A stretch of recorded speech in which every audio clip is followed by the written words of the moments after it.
Let's fall in love with the flavors of fall.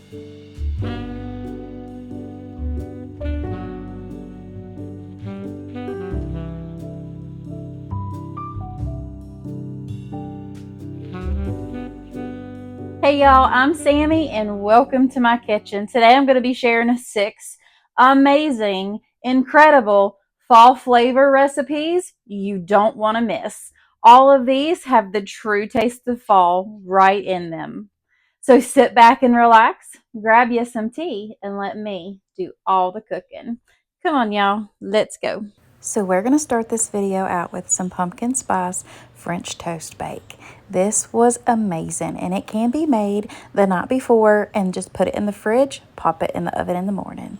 So to start out, I've got 4 large butter croissants and a half a loaf of the French toast bread by Pepperidge Farms. I just cubed that on up, put it into a baking dish. I did a 9x13 and I set that aside. Then we're going to grab a large bowl. We're going to put a whole can of pumpkin right into the bottom. Make sure you're using the pumpkin, 100% pumpkin, not the pumpkin pie mix. Then a 1/4 cup of brown sugar, a 1/4 cup of white sugar, some little bit of salt, about a teaspoon to a half a teaspoon, 2 teaspoons of pumpkin pie spice and cinnamon, a teaspoon and a half of vanilla, 4 eggs, and then you'll just whisk that all together until it's nice combined. Then we'll add in 1 cup of milk, a half a cup of heavy whipping cream, and give that another good stir together. And then we will set that aside, pull over our cubed breadcrumbs, and pour this slowly over the top of your bread because you want that egg mixture to go on the bread and not out of your dish. And if you pour it too quickly, it will do that. Once you have all of the bread covered with this egg mixture, you will just kind of let it sit there, and you'll also want to push some of those bread cubes right back down into that pumpkin and egg mixture. That way you know everything is well saturated in that. That goes into a 350-degree oven for about 35 to 45 minutes. Just make sure that it is set. And then I just served it up with some whipped cream, some more cinnamon, and then some toasted pecans right on the top of it. And y'all, that was amazing. Moving right along, we've got some butter pecan pumpkin muffins. You can't get much easier than this and have a delicious taste of fall. And talk about smelling your house up good. So into a large bowl goes 1 can of pumpkin mix along with 1 traditional size box of cake mix. I think it's 15.25 ounces. Then we're going to season that up with a tablespoon of pumpkin pie spice and a teaspoon of cinnamon. Give that a good mix together and just make sure you scrape that bowl down.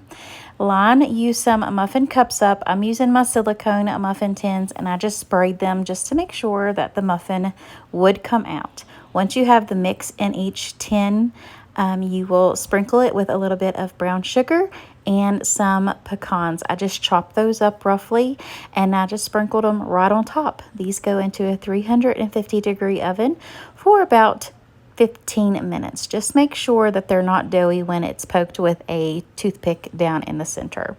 Now, all I did to serve that up was just to sprinkle a little bit of pumpkin pie spice right on top, and these were absolutely amazing. The streusel crumble on top, delicious. Next up is a cranberry apple crisp. This one was so good, y'all. I love any kind of apple crisp, and the cranberry, just put it over the top. So I'm starting out with 4 large Honeycrisp apples that I have peeled, cored, and sliced up into about 1/4 inch pieces right here. You can see you want them to have a little bit of a hearty bite to them. We're going to take 1 cup of cranberries, a half a cup of sugar. I know that sounds like a lot, but trust me, you'll need it to get rid of that tart. Then we'll add in about 1 tablespoon of cinnamon and a half a teaspoon or to a teaspoon of a nutmeg. You'll give that a good old stir together, and trust me, you want the nutmeg in it. Once you have those mixed, set it aside, and we're starting the crisp topping. A half a cup of oatmeal, a half a cup of flour, and a half a cup of brown sugar with a half a cup of butter. You'll just mix that until it is well combined and crumbly. Then I added in a half a cup of crushed up pecans right to the top.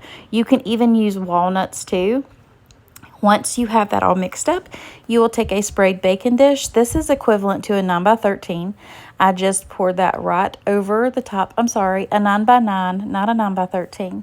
Poured that in there, kind of smoothed it out, and poured that apple crisp topping right over the top of it. This goes into a 375-degree oven for 25 to 35 minutes. Now, I will have all these recipes linked down below, so make sure you go check in my description box.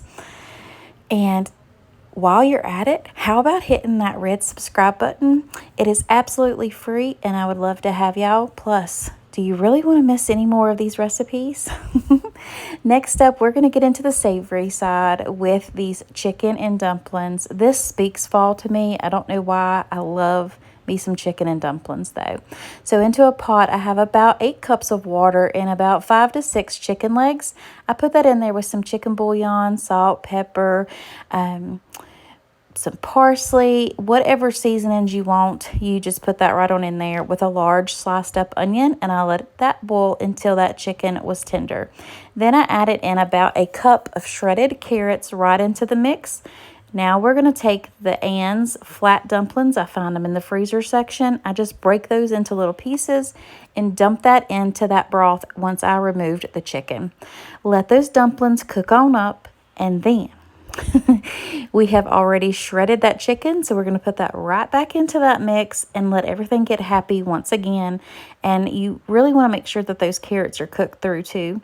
So just kind of take a little bit of taste. Now comes the fun part. We're going to add in 1 can of the Campbell's cream of onion right into the mix, 1 can of the cream of chicken with herbs, and then 1 can of cream of celery. Now, in true Sammi fashion, I about overfilled my pot right here, so I had to be real gentle when I was combining these soups. Now, feel free to combine them all in one bowl and then dump it right on into that pan. But y'all know me. Then I'm going to add in, I'm really testing my skills right here, 1 cup of heavy whipping cream into this pot, and then we'll let that get a good old stir. Now you can put you some herbs and stuff in it too. Like I said, I used parsley and a bay leaf and all kinds of good stuff in there. But just stir it up until it gets nice and creamy, and then everything is warmed through again. Since you added that heavy cream in there, you just want to kind of give it a little bit of a time just to let everything get happy. But y'all, I don't know about you all, but chicken and dumplings is one of my favorite meals. You can't go wrong if you're wanting some good old comfort food, in my opinion. Now, I hope you're liking the video so far. If you are, make sure you give me a big old thumbs up. Leave me a comment down below, and do me a favor and hit that subscribe button and join my YouTube family. I would absolutely love to have y'all, and I'm all the time sharing some delicious recipes. Now, don't this just look amazing? Oh my goodness. Talk about comfort food in a bowl, and it definitely warms you to your soul. Now we're going to go right on into some open face chicken pot pie. Yeah, and it is made in the crock pot, y'all, so y'all know I'm all about this. So into a bottom of an 8-quart sprayed crock pot, I'm going to put about a cup of diced onions right into the bottom, along with 4 medium-sized chicken breasts. It was about a pound of chicken breast. Then we're going to season that up with some Badia Complete and some Kinder's garlic and herb seasoning, along with some caramelized onion butter, salt, and pepper right to the top. Once you have it all seasoned up to your tastings, we'll put in 1.5 cups of chicken broth, 1 can of diced potatoes that have been drained, and then 1 bag of the frozen mixed vegetables. I believe these were the 12-ounce vegetables. Then you'll come in with about a tablespoon of minced garlic. You'll take 1 can of cream of chicken and 1 can of cream of mushroom soup. Mix that together and pour that right over those vegetables, y'all. And then I just kind of smoothed it out a little bit just to make sure all those soups were nice and over all those vegetables. Now you just want to pop the lid right on your crock pot, put it on low, and cook it for about 5 to 6 hours. Then you'll pull those chicken breasts right out of there, put it on a plate, and shred that up. Then you will add that shredded chicken right back into that crock pot and give everything a nice stir together just to make sure that you have everything well combined. Now, this is where it starts getting good, y'all, because I made those 2 ingredient biscuits right in my iron skillet. We'll just pop a couple of those onto the plate, open face style. You can smear some butter on them and then pour that chicken pot pie mixture right over the top of it.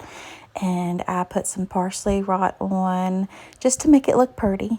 But does that not just look so delicious, y'all? The biscuits were perfect. And then you have that nice creamy mixture of a pot pie right on top. Delicious. Now we're moving right in to my absolute favorite, which is pot roast and veggies, but I'm making it the 3-packet pot roast style. It is definitely a favorite here. Into a large 8-quart crock pot, we're going to go ahead and put about a cup of onions down into the bottom, along with 2 seasoned chuck roast, however you want to season them. I just use some nature seasoning and some Badia Complete on that. Then you'll take 2 cups of water, because I have 2 roast. If it was 1, just use 1, along with 2 cups of water, like I said. Then you'll take 2 packets of brown gravy, 2 packets of ranch, and 2 packets of Italian dressing mix, and put that right in that water and give it a nice stir together, and then pour everything over top of your roast. Then you'll add in whatever vegetables you want. I cut up about 4 large russet potatoes and about 4 large carrots, and I just put that right over the top. And of course, y'all know I've got to season those up with some Badia Complete and salt and pepper, because the vegetables need flavor too. Put the lid on it and let that cook on low for at least 8 hours, but up to 10. And the longer you cook it, the more tender that roast is going to be. As you can see right here, it literally just falls apart. I just put this in a bowl, serve it up with a nice yeast roll or some butter bread, whatever you want, but definitely try this one out. It is amazing. And remember, to become part of my YouTube family, to where you're never missing any more videos, hit that subscribe button and make sure your notifications are set to all. All right, y'all, that is it for today's video. I truly hope you enjoyed it and it gave you some new flavors of fall to try with your family. If you are in need of prayer, please let me know down below, and I would be honored to pray for you all. And if you are looking for some more recipe inspiration, check out these other 2 videos on your screen right now. And until next time, God bless. Bye.